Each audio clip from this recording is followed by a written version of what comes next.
hearth. This is the hearth. Wonderful. Yeah. We finally acquired a hearth of our own. We couldn't not do that for you guys. Like, what kind of hearth would that be? True. Well, our excuse though is that we live in the desert, and so we are actually always in a hearth. And we have that fire inside. Yes. But beautiful to make it manifest. Yes. Like, look at that. Outwardly. Yeah. Ooh. I did enjoy the ASMR. We're providing you with some ASMR within our pod. Yeah. This time I'm drinking a turmeric drink. Yeah. Golden milk lattes. Get on the vibe. I'm enjoying one of the best kombuchas. That's my favorite flavor from Synergy. Synergy, and it's elderberry juniper, so if you like a kombucha, I highly recommend their brand and this one. Yeah. We're back because we're super inspired right now. And because, I mean, just so much is happening that right after we recorded, half of what we said became in the past, like so quickly. You basically have to watch the news minute for minute to keep up at this point. Things are at least for right now. At least for right now. Yeah, it's super crazy. Yeah. I kind of want to start with what is like the most recent event that happened. Do you want to flip this? Well, no, because I'll just do this actually. Okay. Like I was last time. I don't know why I keep being so crazy. So what happened while we were gone and that I haven't gotten to tell you yet? This happened so quick. This morning, actually, Trump was speaking to a news station, and they were basically asking him about what's going on with Israel and Iran. And he said that he's very, like, basically... He said he's angry at Israel, right? Yes. Did you hear this? Yes. Okay. That's all I heard. He's angry at Israel, which I already knew he was angry at Iran.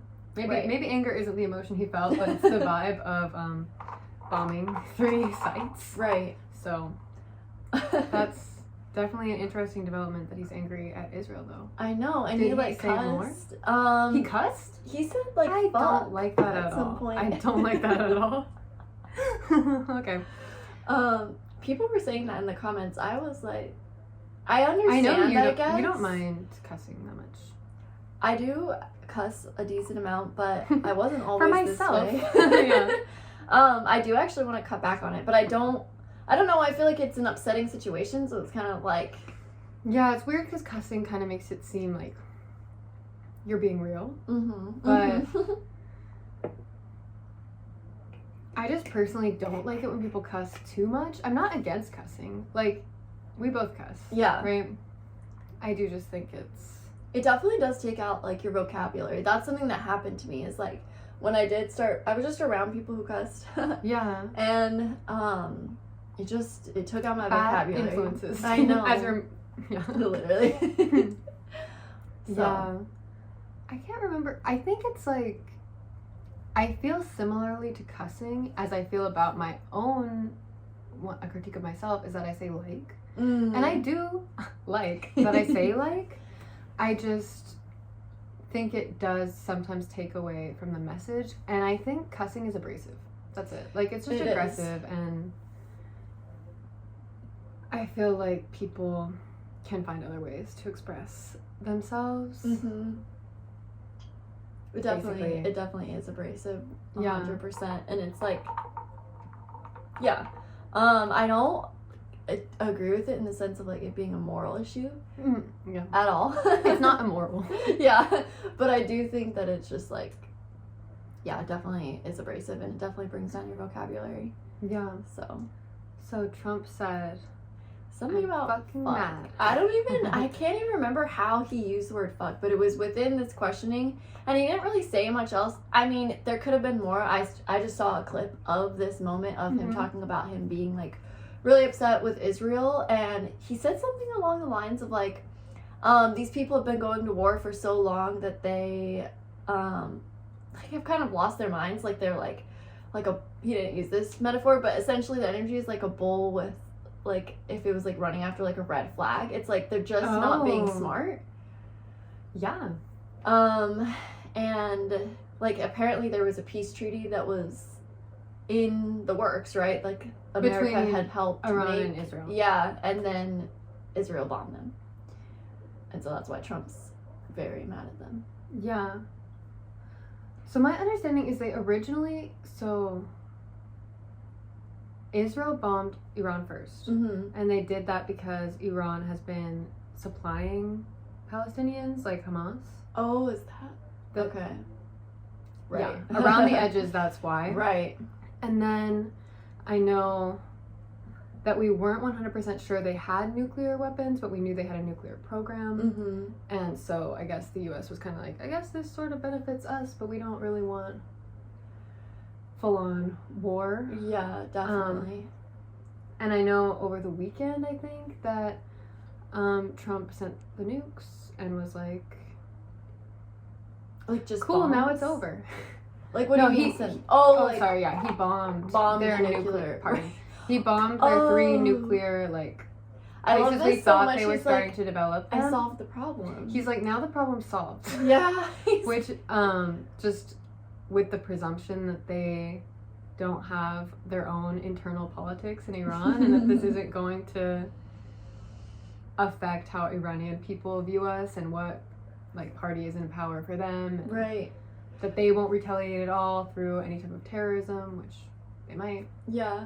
No, that makes me think about the whole issue with like the prison being blown open, which I think Israel did that. I need to know more about that. I don't know. So, well, basically just a prison was blown open. That's what happened. Like a prison got bombed.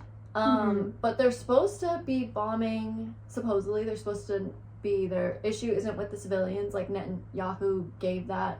Like, he literally spoke to the Iranians, was like, my issue is not with you, it's with, like, your oppressive government, like, basically, help me fight type of thing. Interesting. Netanyahu said that? Netanyahu said that. Okay. And then they bombed a prison. Which is kind of, like, anti-civilian, right? Totally, especially because he's saying their government is the one he has a problem with, and their government is probably arresting people that he would agree with then, right? Well, yeah, so I think that the idea is like, oh, like this is how they are gonna try to help a regime change go about. Is like set the criminals loose, like fight your government, like be the terrorist that you are or whatever they're in jail for, and like get the regime change underway, basically. But did the bombing free anyone or did it kill it? I honestly don't. It's a good question. I just heard that it was bombed, and we can look we can Google that. Yeah. When did that happen? Did that happen? Like within the last few days, but not today. Okay. Not today. Yeah. And today he's saying that he's saying he's brokered a ceasefire, right? Who's saying that? Trump. Well, he had, and then Israel immediately broke it by bombing them again, and so that's why he's so mad at them. What the hell? Yeah, like there was a ceasefire that was basically so in the place. Ceasefire was this morning, though, right? That I heard about that, and then so it's already been. Yes, like this is hot. That's so fast. It's so fast. This is why we had to come back for the pod. Yeah, is Netanyahu insane? That sucks. I think so. I don't really know how you can justify the actions that he's taken, not just with Iran, but also Palestine. Yeah. And not be insane. Yeah. Let's see. Were people killed or set free in the prison bombing? But this is so interesting for many reasons. A lot of them unpleasant, but also just like how I was telling you that I was like learning with AI a lot about like just history in the Middle East. And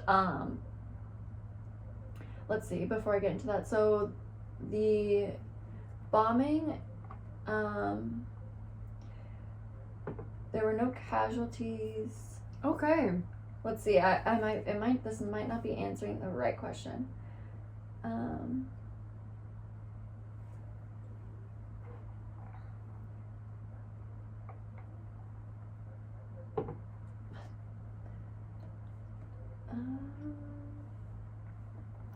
Let's see.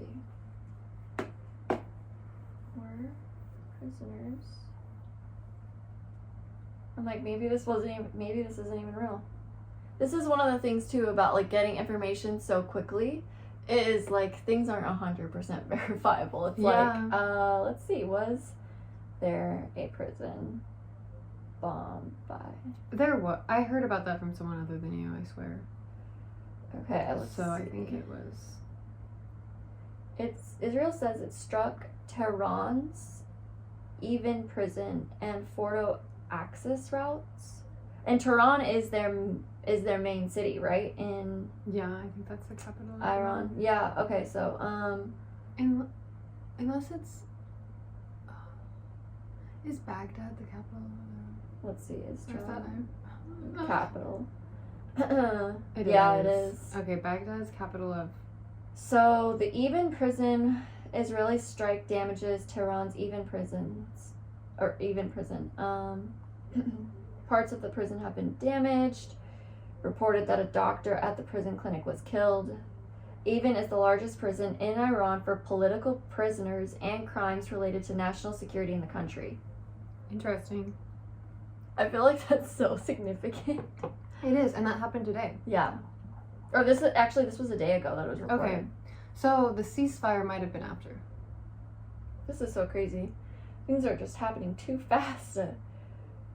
Let's see. There have been reports.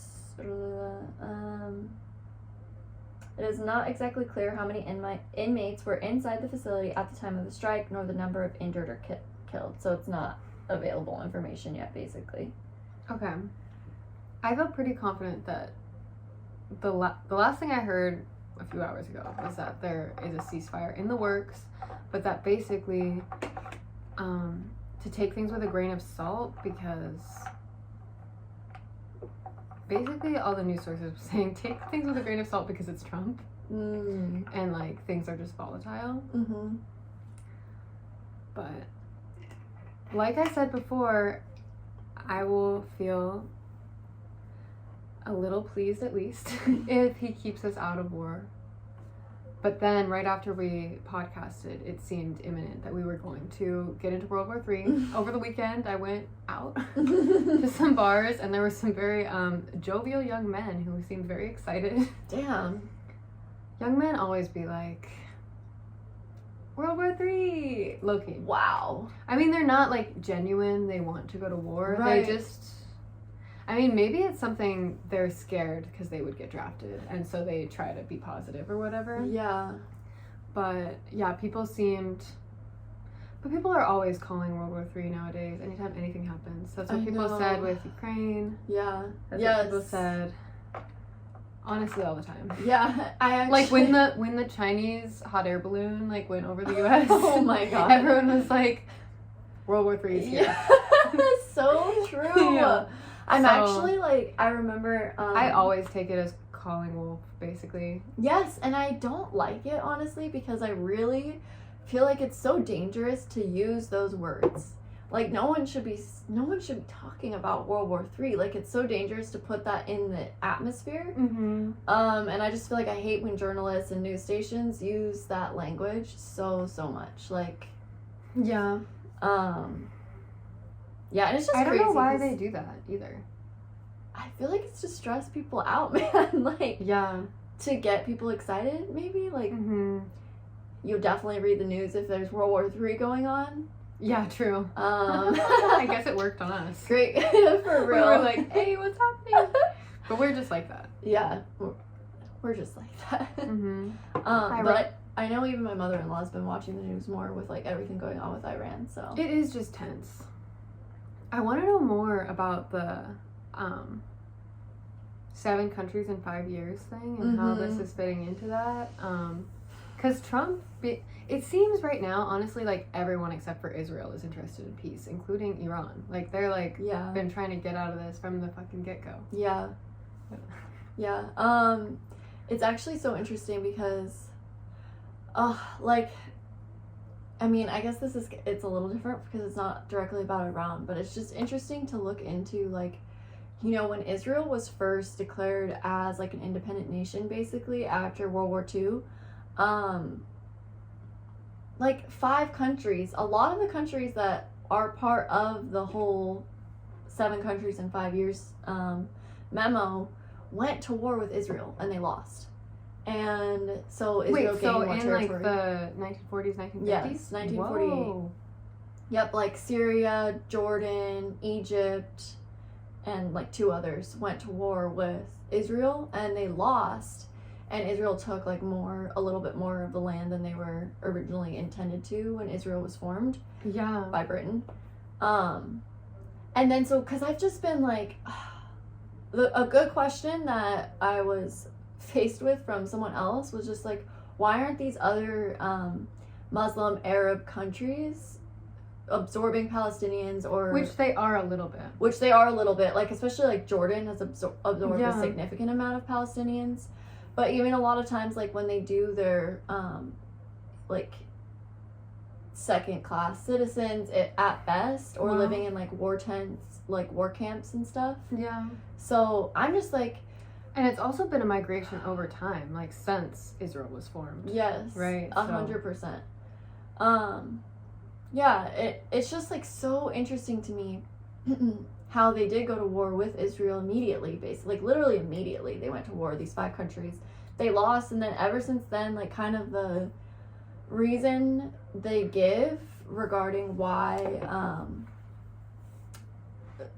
have they not like done more basically regarding the Palestinians is because this is their right to their nation, and like if we took care of it, basically, like if we were like, oh, we'll absorb you or you can be a part of us, then it takes away from their right to this land. That's what I've heard from a lot of Palestinians too, about why they would prefer to live and die there. Okay. Obviously not everyone feels that way. There's a diaspora, but it is like if they leave, they forfeit the land and Israel just gets to have it. Right. Yeah. I can see preferring death too. I mean, if you're nationalistic, you know, just being like, okay, like, and especially how Israel's gone about it, I can see staying out of being so like mad and wanting to like have your justice, basically. Yeah. Yeah. Not wanting it to be forgotten to history. Yeah. Like being part of a greater martyrhood. Mm-hmm. I don't know. Yeah. Just to be like, so that history will look back on this. Yeah. I just feel like for me, like, I feel like I'd be like so down. I'd be pissed to have my land taken in that way, but I'd be so down to leave basically and go find survival and safety, and then educate and talk from that place. Like never let it be forgotten. Like don't. A lot of people have done, but also, I mean, they were calling Gaza an open air prison, like that people can't leave. I know. And it's just they want to exterminate them off the face of the earth, right? So that there isn't even an option of them returning. Mm-hmm.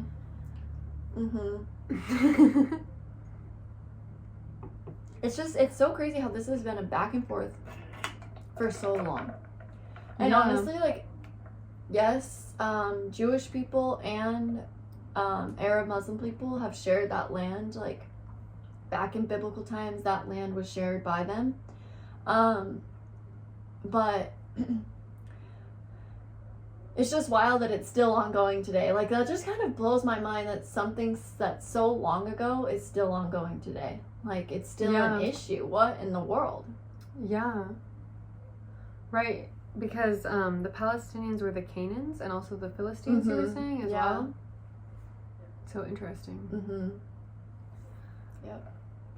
Yeah. So it was really interesting. Like, I was telling Emil that learning this history, I was really studying up on just different things in the Middle East yesterday. Like, learning this history, it's so much more interesting to me than it would have ever been and ever was, like, growing up in history class.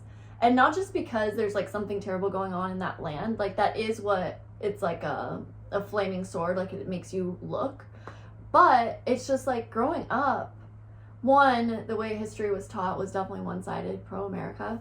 So it's very boring almost in a lot of ways because it's so one-dimensional.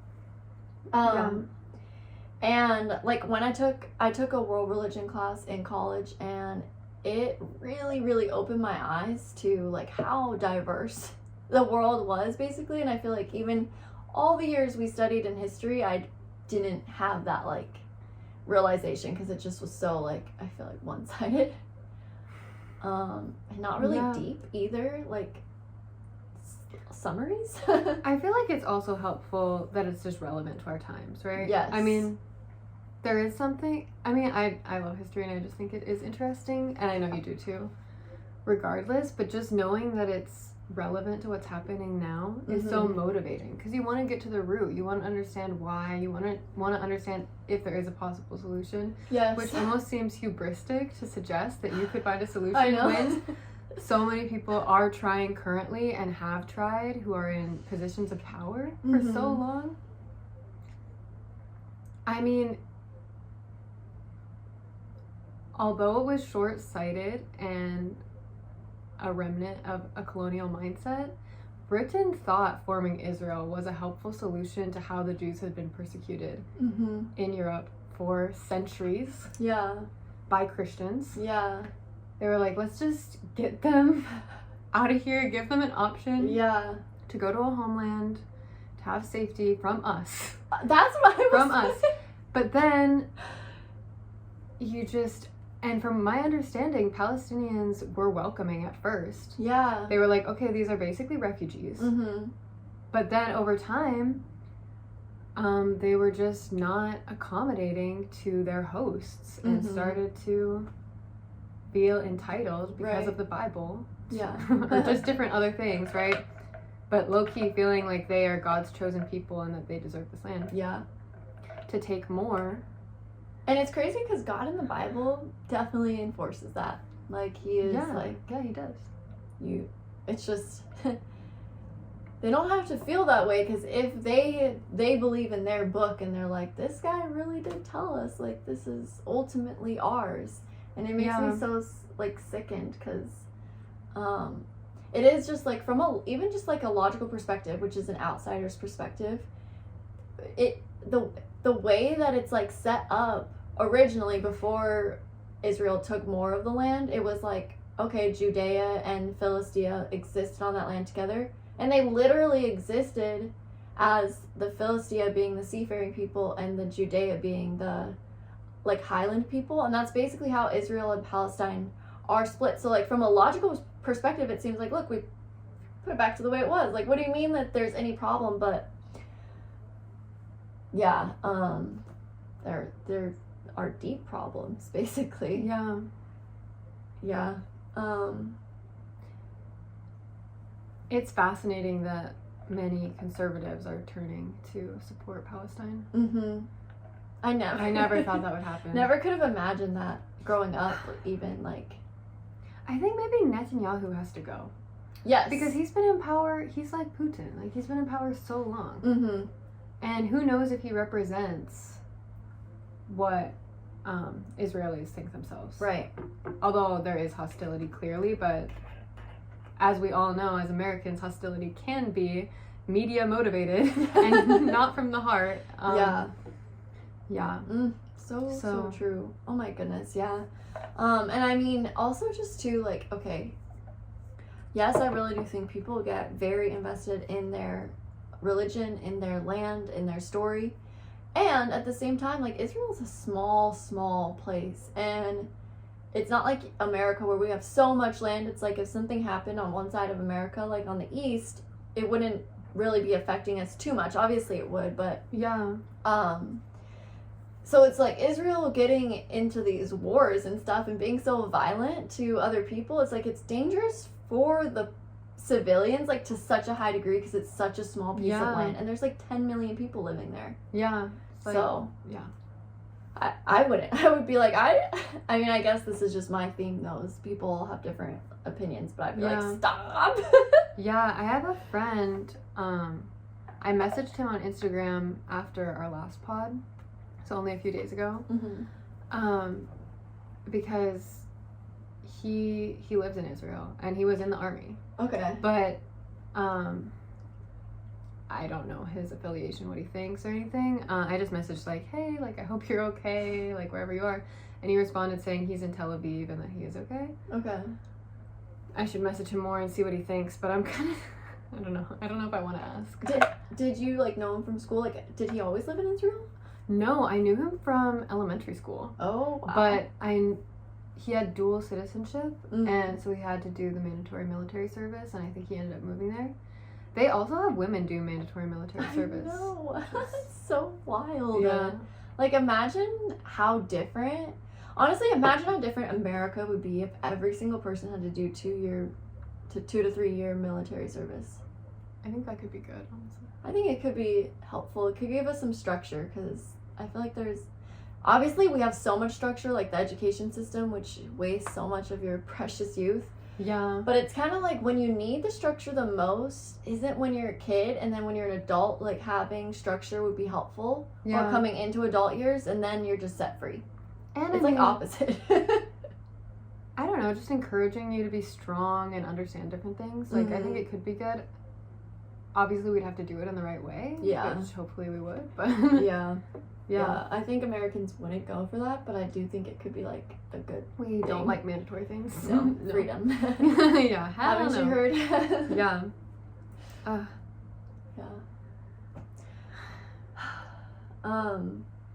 One thing that I like, speaking of freedom, one thing that I was thinking about is just like how awesome the Declaration of Independence is, and how awesome like our founding documents are basically as Americans. They're super aspirational. Super aspirational. And it's like, when I was talking to AI, one of the things it said... Were you just talking to ChatGBT? Yeah. Okay. I love it. Okay. It's so smart, so thoughtful. So considerate. I'm being replaced. I know. I had to spill all the beans to you. Okay, yeah. Is one of the things that I asked it after a long day of learning. Of chatting. Yeah. was basically like Sorry. It's okay. As younger people become more and more aware of like information and what's going on around the world and how America has interacted in the past and current and all these things, like there's a lot of disillusionment around being an American and around what America is. Yeah. And a lot of like just dislike and anarchy type vibes. And do you think continue. I don't want to cut you off before you ask, so basically I just asked it like, but what is good here? Because I was like, I recognize all these things, like I literally understand, but what is good here? Like, what would you say is good here? Yeah. And it was so awesome to see like its response. And the overarching theme was basically like, in the West, there are these like really profound tools that have come out of it, like the way we do law or freedom of speech or just like the right to liberty, all these things, like what we have written in our laws is such a high aspiration. And though we fail often, it's like available for us to basically dismantle from within. Like we can use these tools to dismantle any of the bullshit from within. And that's like something that's really new. And I just loved that response. Yeah. Something I think of with that is just how, because, we have such profound writings that are aspirational. It kind of reminds me of when we were talking the other day about leading externally but having to follow up internally with yourself. Mm-hmm. And basically, at least we have the external, like we have something we're aspiring to, which has helped us so much in when someone comes forward with an injustice. Mm-hmm. We have our standard that we're trying to rise to. We're just still trying. Yes. And that's like so, it's kind of like makes me feel alien in a way, like talking about it, because what it reminds me of is my own experience with psychedelics. It's like, and even kind of just like everything that I went through in my life that really were like big things that prepared me for like such it just gave me such a high outline, like such a well-developed outline of what I can attain to as a human being in this life. And it's like I'm not necessarily there, but I have like the vision now. And before I didn't have like clarity of how like the potential basically, and now I do. So now it's just literally like about just rising to the ethical principles you set. Yes. You already know you have. Yep. Yeah. It's kind of really beautiful. So I loved that response by AI, and I was like, I really appreciate that, and I feel like that's so true. You're so smart. Oh my goodness. It is so smart. I like talking to it. We were so pleased with AI's Studio Ghibli. Yeah, Cover our cover art. We're gonna do it again. Yes. One of the main things we're pumped about. It's like to anyone, like this will go down in history, to anyone who says AI was bad. It's like, but look at this cover art. Look at what it can do. It's good, clearly. How can it be bad? Yeah, like what are you talking about? Can't relate. Can't you see? Which it was actually like, I showed Gregory, my husband, that cover art, and he was like, that's awesome. He was like, I think the Studio Ghibli guy doesn't like this AI stuff though. He doesn't? And I was like, can he just live a little? Gregory's like, he is like 90. It's like, okay, new phase, okay? I felt really like sad for a moment about that, because I love Studio Ghibli. I think he has a bad attitude for that. I agree. That's what I landed on. Because imagine inspiring like so many people that they really just want art in your style, and you've already produced and made money from it. Yeah, like you're such a legacy. And no one's gonna replace you. Literally, like you're irreplaceable. Everyone knows your name. It's not like you're an unknown artist that was stolen from before they could be known and like taken credit of and stuff. It's like you are a legacy that everyone like dearly loves. Yeah, everyone looks up to you. That's why this is happening. Yeah, it's like with Disney. It's like, and I know Disney. I'm pretty sure Disney is like super on lock about reusing their stuff. Like, and it's like when you've made such a name for yourself, like how, like people love you. This is something they would love to, like, if they could walk into your world and live out that way, they would. Like, why are you trying to take that from them? I mean, I think it's crazy huge corporations or huge names being all adamant about copyright. I think it's way more like the rules are to protect like underdogs more. Yeah, like people like who no are one's rising. no one's gonna not know that this is Studio Ghibli inspired. 100%. You are famous. Yeah, and also no one's gonna not. At least, I mean, I guess this could be a little more off, but I just feel like AI at least still looks like AI. Like it's like AI has its own signature. Like no matter what theme it takes on, it's like you can feel that it's AI. It's got that M dash when it writes. Oh my goodness, it's so triggering to me when I read someone's Instagram caption and I see the telltale M dash. That means they wrote their caption with AI and copy pasted it without revising their own words. Have you no shame? Oh my goodness, that's all I have to say. Because I wouldn't be caught dead. Same. You want to know why? Because I want people to know that I am able to write. It's important to me that people know I'm literate, and I would just be really upset. How do they not know? I hope someone sees this and that they know now. Yeah, don't do it again. You can learn. Don't it's embarrass embarrassing. yourself. It's embarrassing. No, literally when it just means like you didn't even.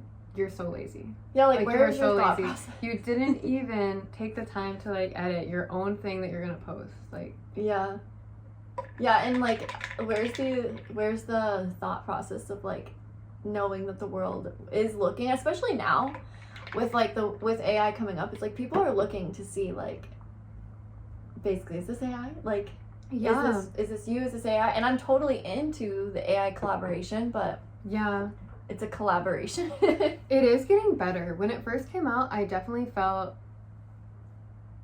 there were people who texted me, like difficult conversations, negotiation stuff, and I was like, they're using ChatGBT.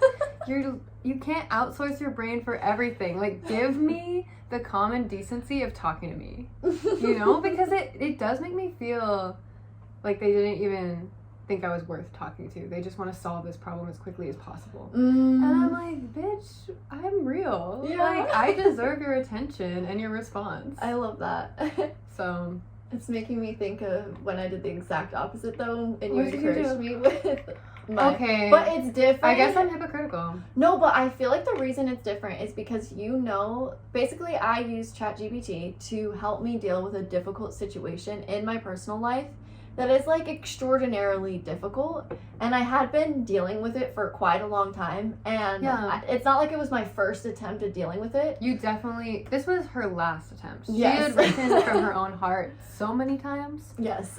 And Taylor is very verbose. Like, she just has a lot of thoughts and she wants to really like communicate them across, but that means the text was like, the message is just longer than this person is able to understand. Literally. Yeah, so no, ChatGPT is just condensed your message. It made it more concise. Yes, and actually I learned so much from that moment as someone who is usually going too deep and spending so much time even when the other person literally isn't, is I literally feel like, and I also feel like this from when I've been using it a little more, like I'm really excited to train my brain against it basically, because it is more concise and logical, and obviously like I don't know if it's obvious, but I feel like the reason I go so deep and have so much to say is because it's a lot of emotional expression, and so being able to like take the emotion and make it something that's more like sharp.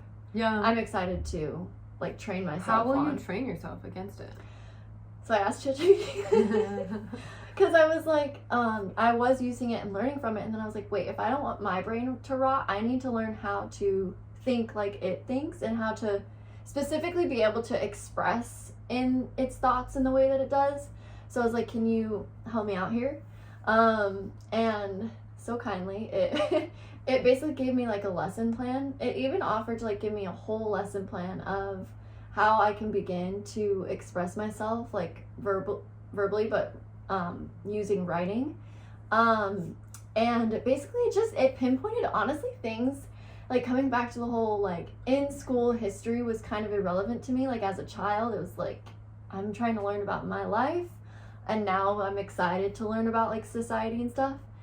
It reminded me of being like in like elementary school and kind of just like going back to the fundamentals of writing like tone and theme and like these words that I forgot about.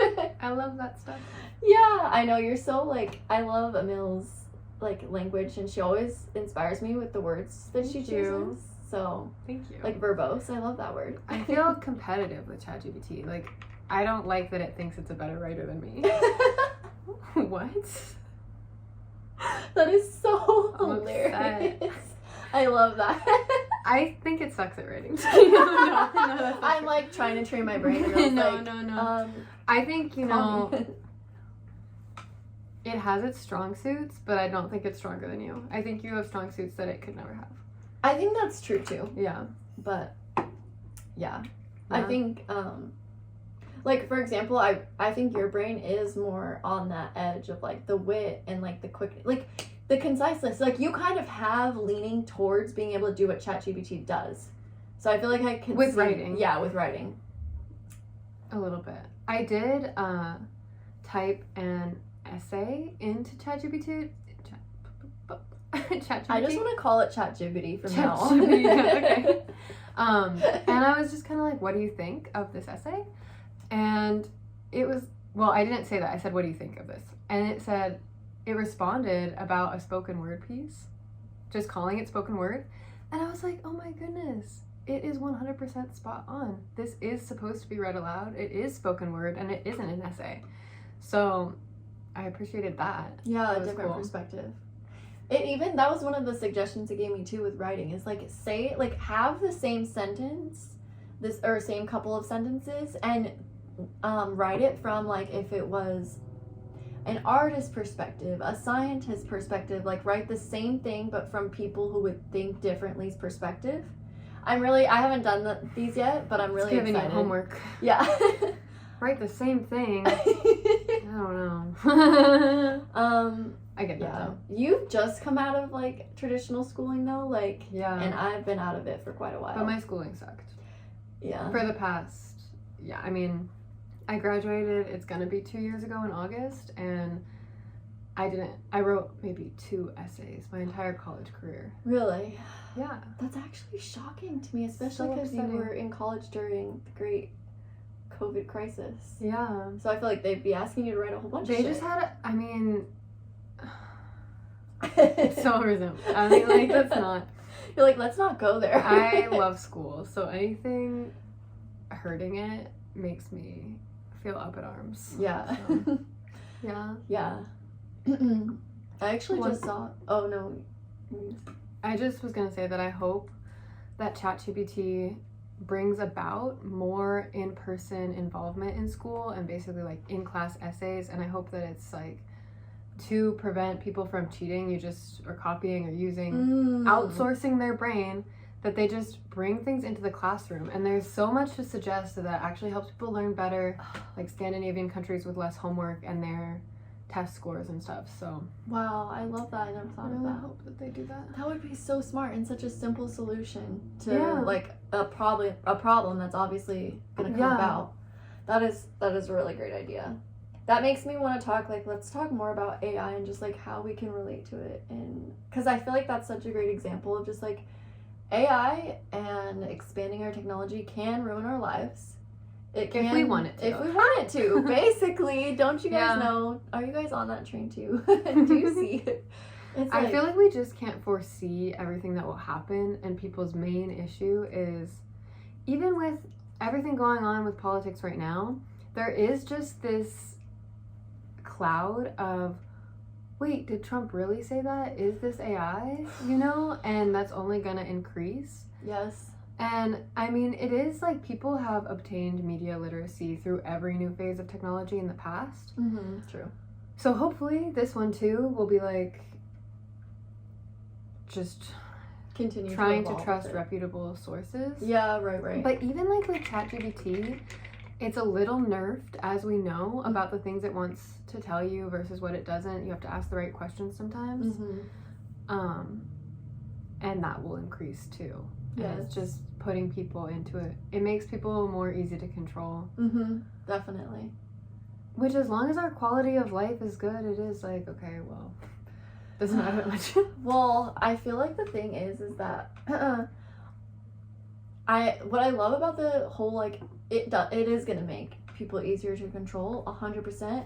And what I love about that is it's kind of just like, because it's a more powerful reflection of what we are.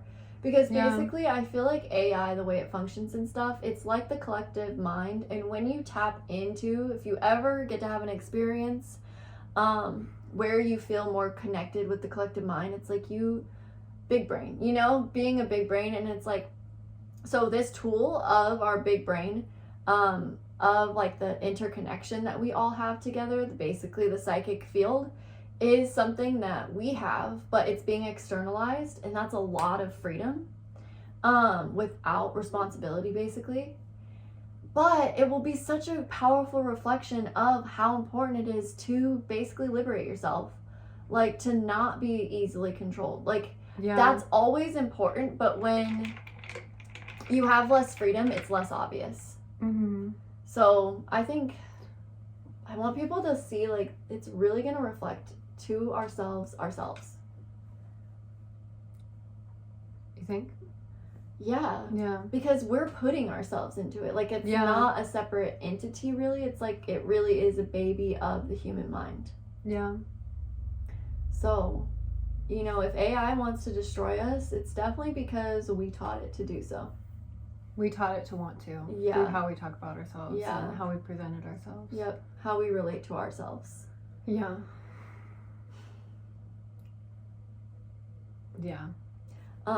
There's this really good movie I was telling you about, called Electric State. It's like a new movie.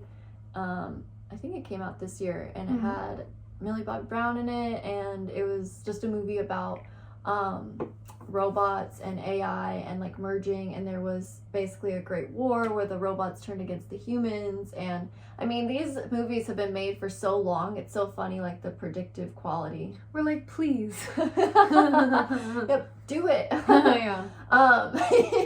But what was so crazy to me also about this show or this movie was the way that the AI was powered was basically this boy. It was a human boy.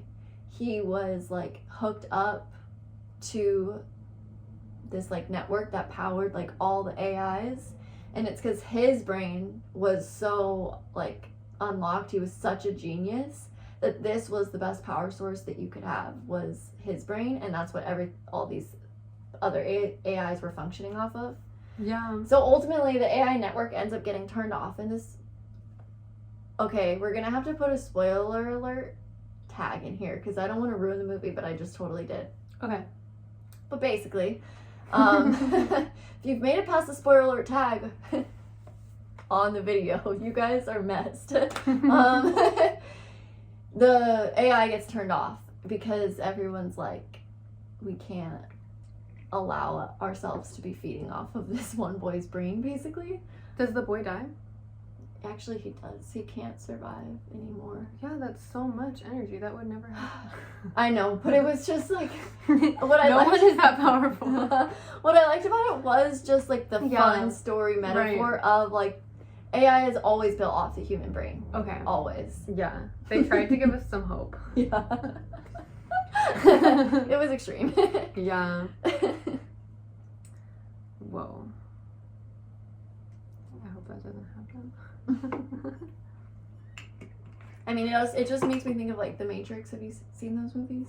I have, but it's been like a really long time. Well, basically just the idea that it's all a whole bunch of humans that the robots have put in pods and they're feeding off of the human beings.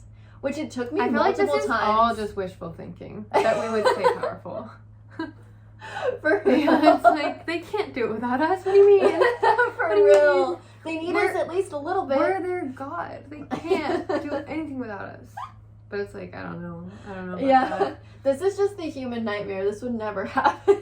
Yeah. Hopefully. Yeah. Yeah.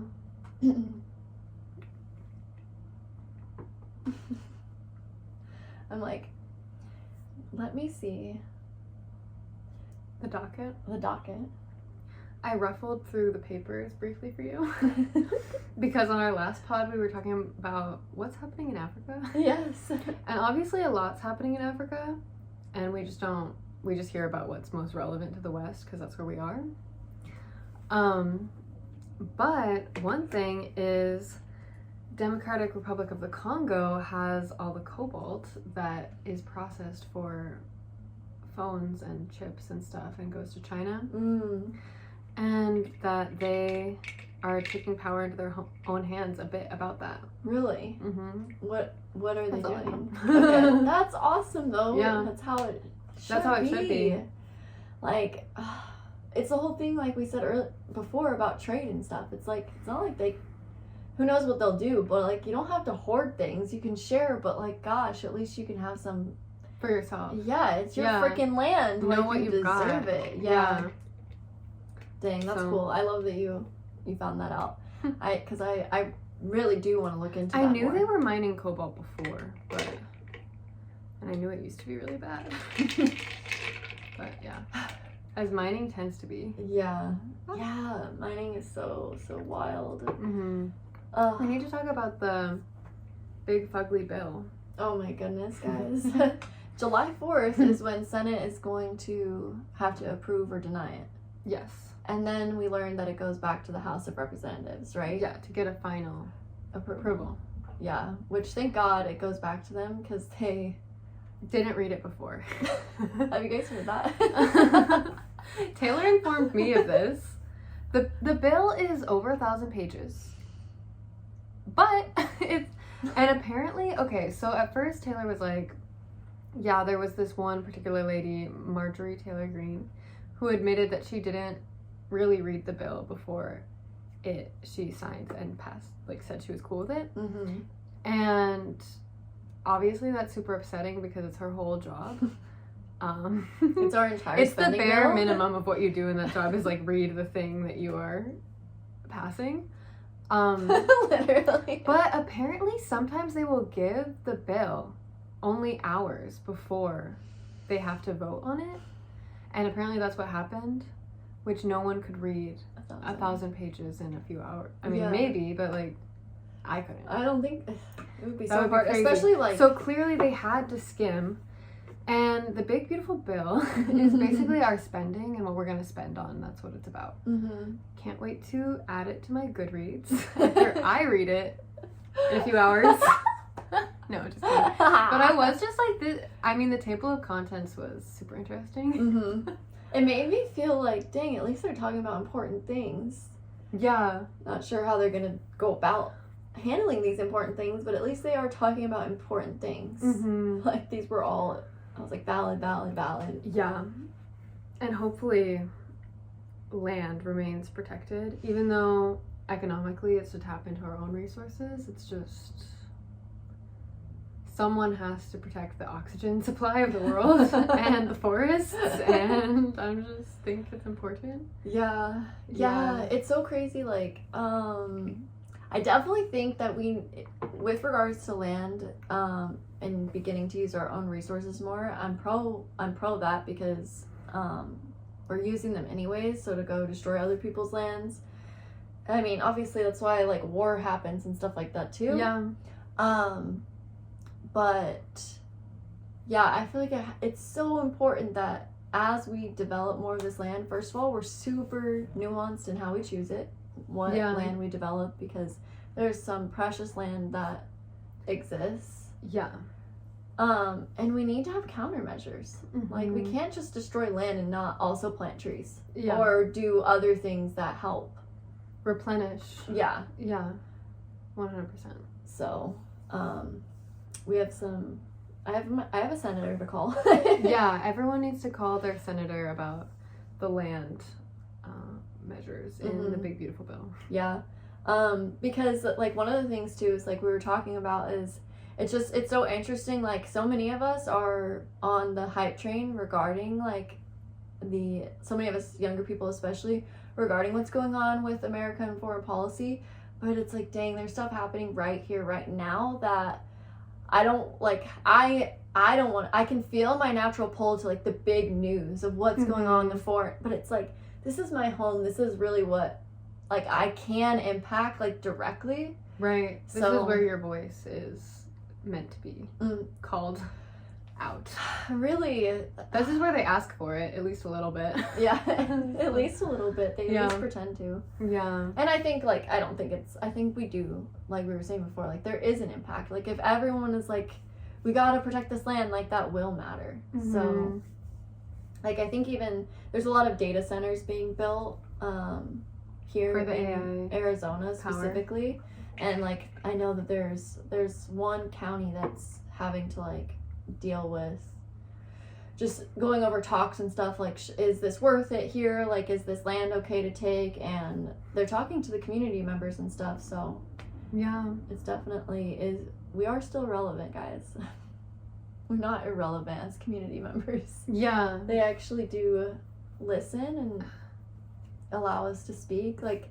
You can go to town halls. I'm going to do that. Take me with you. We should. It would be so fun to go together. We should. Yeah.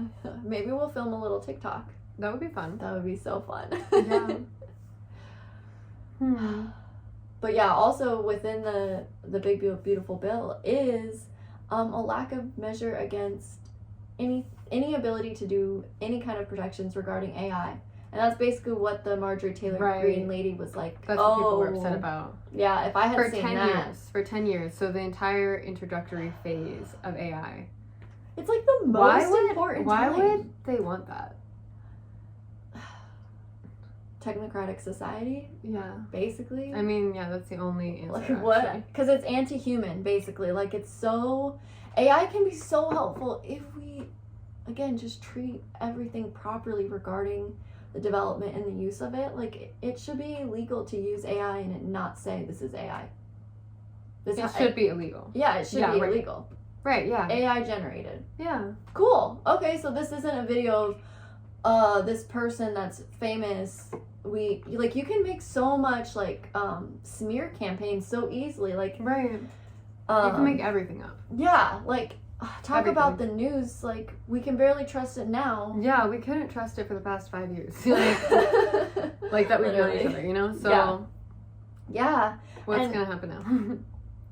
Honestly, too, like, even just recognizing that AI coming out onto the market, it's like it's existed before that. Like, it's not like the top elite people of the world haven't had AI longer than us. Like, right. So. But I do feel like I've already seen it develop. Like ChatGBT. It's way better than it was 2 years ago. Right. You know, it hasn't been updated for 2 years. But originally it wouldn't let you ask questions about present day.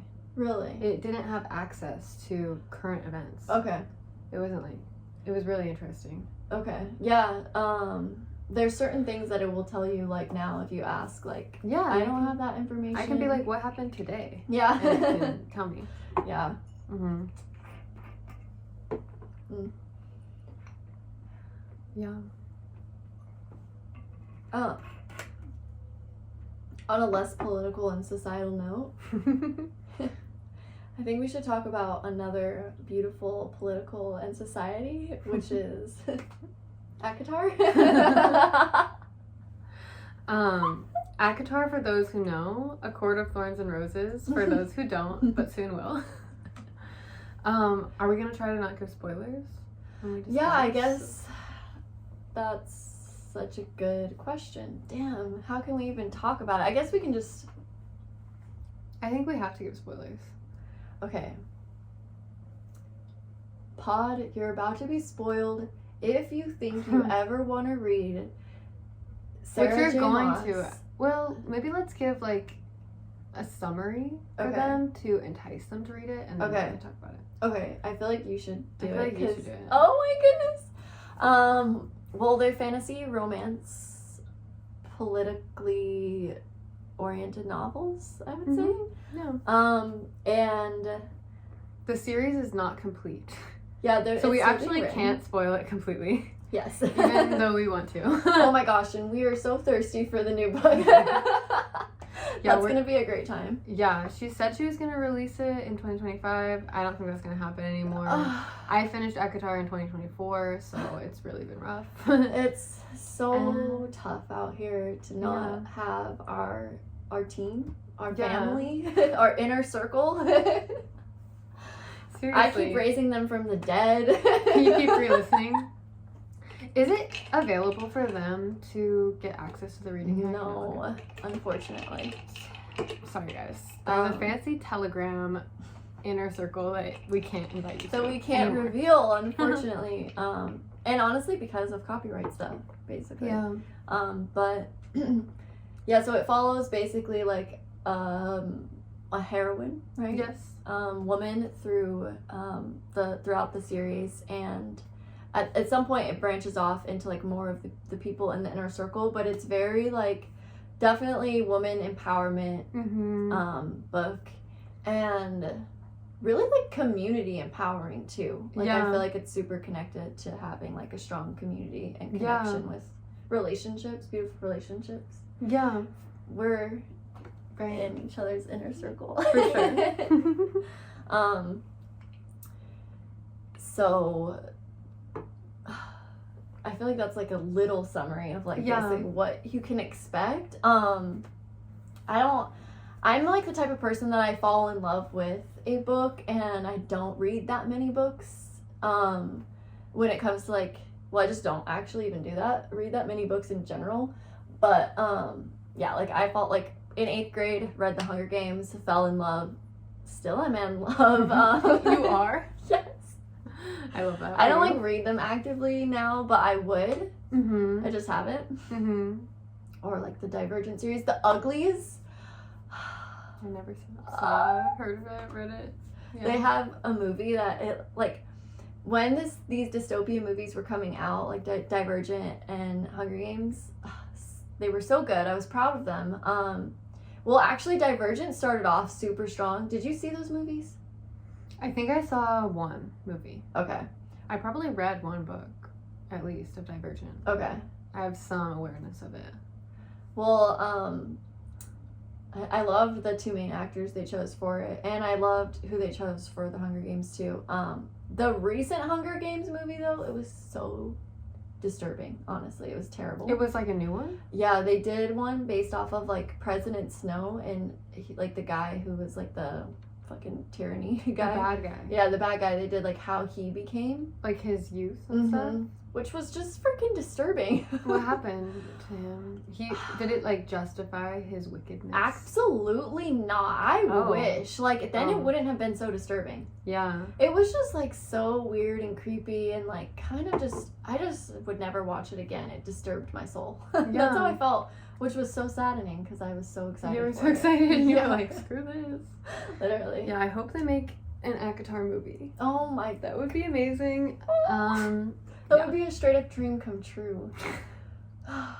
It would be. Let's so get now it we're to gonna happen. have spoilers. Guys. Yeah. Spoiler time. Yeah, I mean, I read it a while ago, and I've already read Throne of Glass. Yes, she moved on. I didn't. It took me a while, but I was just like, I want to read more of Sarah J Maas because I really just appreciate her. She's just super uplifting. She has a positive attitude about life and perseverance and resilience, and her characters are just strong. They go through a lot and overcome, and it's super inspiring. And it's cool too because she doesn't shy away from their weaknesses either. Like even with Feyre, because I feel like you could say she's perfect. Yeah, like which is like the main character of the that's the name of the main character of like most of the ACOTAR series. But even like especially when you evolve past the first book, A Court of Thorns and Roses, and you get into the other books, it's like you see all the weakness that she did have, and like she had to be strong, and that was her strength, but there was so much of her that was left underdeveloped. And so I feel like she highlights those things well too. It's not just like sunshine and rainbows. Like yeah. And I think definitely once you get to Silver Flames, it's like you're in for the long haul because that's when it goes into Nesta, Feyre's sister's character arc, and she just has a longer way to go. Like she started at the bottom. That you don't even care about her. You're like, I'm just reading this book because I have to get through it. And then it's like it's such a cool book because within one book I feel like it's such an inspiration, whereas Feyre's journey was more like drawn out, which I'm super grateful for too. But I just love how in one book there's such like a growth arc basically. Definitely like focused on the warrior energy a lot. It is warrioress with A Court of Silver Flames, and then Feyre's is more like becoming like having love in your life. Like it's like she is a warrioress already. That's not what she needs to go into. She's like closed off to happiness. Yes. Even though she's still like easily able to access it, it's just like long lasting happiness. She has always had to be responsible, and so she's not able to accept it even when it's right in front of her. And so like hers is more like softer inner work, and then Nesta's, who is like very obviously needing work because she's so external with how she expresses, and she's resentful and angry and cold and bitter. Yes, so cold that she she refuses to even like be there for Feyre because it's again like Feyre's sister. She basically is so cold that she just lets her entire family die, and that's why Feyre has to be so strong. It's because no one in her family, like Feyre didn't have a family. They just like give up. That's the thing. Like because eventually Nesta does try to help her. Like at some point, I forget when, she tries to come. When she's captured. Yeah, when she thinks Feyre might be dead. And she's also like resistant to different people trying to trick her and not worry about Feyre and not come for her. So she proves she's a real one. But she's just more like they have more give up energy within themselves, and Feyre's like a fighter naturally. Like, she wants to survive so bad, which a lot of people don't want to survive so bad, even though you'd think that would be a basic instinct. Yeah. A lot of people just give up, and I feel like that's part of why the books are so relatable, is because most people aren't Feyre. Right? So as she gets away from Feyre, you get to see herself a bit more. Like, Nesta, when she goes through hardship, just recedes into this really, like, unhelpful, unloving place. And their other sister, Elaine, also just recedes and is, like, meek. Even though she maintains sweetness, she's not a go-getter, she's not a fighter. Both of them would have just died without Feyre. 100%. Which is where a lot of people are at. So that's why their redemption arc is so powerful. And I feel like I'm definitely most excited for the next book, which is supposed to be Elaine's book, because I think she's the person most people are. Either Nesta or Elaine. Yeah, right? I agree 100% between those two. And it's kind of like they're, like, it's like literally being the same but opposite ends. Yeah. Like, because like you said, like, they would both just die, but Elaine she's like in the rose-colored glasses type energy, and Nesta's like, like just so angry. And also too, like, one of the other parts that's inspiring about these books, which is like another part of women's empowerment that's a little different, is just like the beautiful, like, romantic relationships basically that they form throughout the series. Because Feyre has a relatable arc regarding like when she was with Tamlin, which is the first guy that's talked about in the ACOTAR series. Where, like, you think, when you're so, like, poor with inside of yourself in a certain way, because, again, she's strong, but she doesn't have time to, like, fill her cup, basically. So when she meets Tamlin, she's just, like, so taken by even just the tiniest ounce of, like, kindness, which is not even that kind, but, just having even, like, her safety taken care of, she's so taken by that she doesn't see, like, all these other negative qualities that are actually there. And then when she levels up, it's just not enough anymore. She's just completely, like, changed, and she was always strong, but kind of what happened to her throughout this first book is her strength was basically just put to such an extreme test that it was broken because of what she was required to do, basically, with having to face, like, I'm gonna kill these people to save other people. It's like, that's no longer a realm of strength. That's like, there's no winning here. Like, I'm not winning. Like, when you bring home food, you won. Like, because she was a huntress. But when you're faced with something like that, like, there's no winning, so she just kind of, like, opened in such a painful way. And then you see her, like, slowly begin to open herself to this really beautiful mate. Her mate.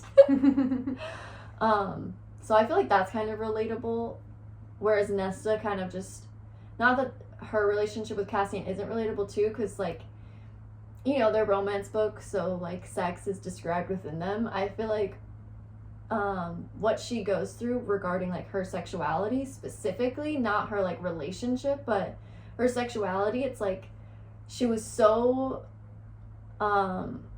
angry and so just, like, internally closed too. Like, she wasn't in it. Like, and you just saw her, like, very slowly, it was a slow grind, begin to open to those softer parts of her. And again, it's like a mating relationship, so it's just a lot of, like, power basically, because it's such a strong bond, like, such an intrinsic bond, and it means so much to each of the women. And then there's the fate of Elaine, who, in this series there's, like, a concept of mates, which I'm sure you guys have heard about from other romance type series. And you've heard about from real life with people who believe in soulmates, right? So, true. Elaine has a mate, but she rejects him, which that's going to be interesting to see what happens, because how can you do that? Literally, what? And it's because, basically, they were forcibly turned into fae, no longer human, And so anything that has to do with vague characteristics, Elaine just feels like we're forced upon her, including the mating bond. She's like, I just don't accept this. Like, and she had found someone that she felt like she was loved. gonna get married to a human. Yeah, which, fuck him, honestly. And then he wanted to kill her. Yeah, he sucked. Yeah. Not true love, man. Not at all. Yeah. But I love that, like, the difference. Like, so it's really awesome this writer is able to, like, just bring such different faces all within, like, a similar theme that feels really uplifting. And I do feel like I just want to say, like, about fiction, because I know a lot of people don't recognize the utility of fiction because they think they're not learning something. But I can feel that way too with certain fiction, and I don't feel that way about this because I do feel like it's just a very embodied narrative that you start to feel yourself becoming through each of the characters and their struggles. I feel like it's a spiritual journey. I thought Silver Flames was as spiritually enriching as, like, The Alchemist. I love that. The only thing is you have to get through the other 4 books to get to Silver Flames. But it is just empowering, and also there aren't that many stories that genuinely empower women in this world. There aren't. So I agree with that. I really do. So when you find them, they matter. Yeah, they do matter. Oh my gosh, like, I was so excited because I found the books, because this one girl who also has been a figure in my life through the internet that has made me feel like more connected to being a woman and stuff. She recommended these books. Well, she was just reading them and really enjoying them. Then I read them, and then I was like, I'm so interested to see how you feel about them, Emil. Yeah. And I was so happy that you loved them too. I was resistant to reading them, but every woman I knew told me to read them. Taylor was the last woman to tell me to, and I was like, okay, if Taylor's saying it, like, because I see Taylor as, like, separate from society. You know, like, you're your own, like, you guys are your own thing. Yeah. So it's like, okay, yeah. Right. All these people are telling Right. me I should read it. But then it's like, oh, I get phased from another direction with it too. I'm like, okay, I'm gonna read it. I love that. And yeah, I think it's a really great book series to read. Anything by Sarah J Maas when you are going through something, especially. Oh my gosh, yeah. Yeah. 100%. I agree. Yeah, I've almost finished Tog, Throne of Glass. I'm on the last book, like I only have a couple chapters left, but I'm trying to draw it out because I don't want to finish. Yeah. Okay, wait. So, okay. With that, did you end up... Do you have a preference? Do you love both series the same? I love both. Okay. I love both. They're just different. Okay. They are just different. I love that you got to have another series that you also love. Me too. I want to reread both of them now. Do it. Throne of Glass is more, like, plot complex. I would even compare it to Game of Thrones. Oh, okay. Like, that's how much is involved. Okay. Although, the thing is, Game of Thrones, George R.R. Martin has hella darkness. Just within the pages, like, as you read. Like, you're taking something in more than the story, no matter what you're reading. Right. And that's what I feel like I like about Sarah J Maas's books. Right. It's like, I just think she has a good head on her shoulders about where she's at in her life. And so she's able to approach all these themes and, like, be a guide to take you through. But I feel like George R.R. Martin, like, might leave you on the fucking battlefield. Oh, yeah. And then you finish a book and you're, like, still not safe, basically, emotionally, like, where you are. Like, it's not complete. Did you read the Game of Thrones? I read up to book 4 when I was 14. Oh my god. And I loved them. I was obsessed with Game of Thrones, but then then did you watch the series? I watched the series. Okay. I watched the series, but I fell off around, like 2015, 2016. Okay. Because they were still producing it, Oh, right? And right. then I stopped watching it. And then You probably missed the downfall. I heard about what happened. Ugh, And guys. yeah, I mean, it's just weird because he didn't even write that, so. I hate that. What the? You knew that, right? No, I didn't know. No, he much. didn't finish the series, so the TV producers No. just finished it. That's why it's so messed That's up. why it sucks. That's why it sucks. Literally, like, he's like a bitter person. He kept saying he was going to kill more characters when people asked him to finish the book series, and God. He just... That makes me I think feel he's so probably grody. demotivated to finish them now that it's been, like, it's been taken over. Right. I feel that. Dang, but they did such a poor job that I would be like, I'm gonna do way better. Yeah. And honestly, like, I hope he does. Everyone would love it probably way more. Mm-hmm. Yeah, that series, I never read it, I never heard of it until, basically I was way late on the train. It was like when it was streaming now instead of like being made, it was like already streaming. And I loved it, and I still have fond feelings, but dear Lord, I just cannot handle some of the fucking darkness. Like, I just do not want to see torture. I really don't. Like, I'm not into it. Like, but there is hella darkness in ACOTAR too. Like, if you had seen some of the violence, like, depends how the producers end up doing it. Yeah, it would matter how they would do it. Like, how deep in the violence they would go. And I just feel like she doesn't even... But her attitude is just different about it, too. Yeah. There's hella torture in Throne of Glass. It's so sad. Everything that happens. But yeah. I just feel like visuals... Highly recommend, anyway. Yeah. Worth it. No, it's been making me work out, guys. Like, I'm getting so strong because of this series. I love that. That's the inspiration. Because it does make you want to have a strong ass body. For real. That's so cool. Yeah, I haven't read that, but definitely the specifically Silver Flames is definitely really inspiring for working out, which is hard for me to want to do. It's not been natural in my life. I love like playing games, but if I'm not playing games, like, working out has just never really been around. So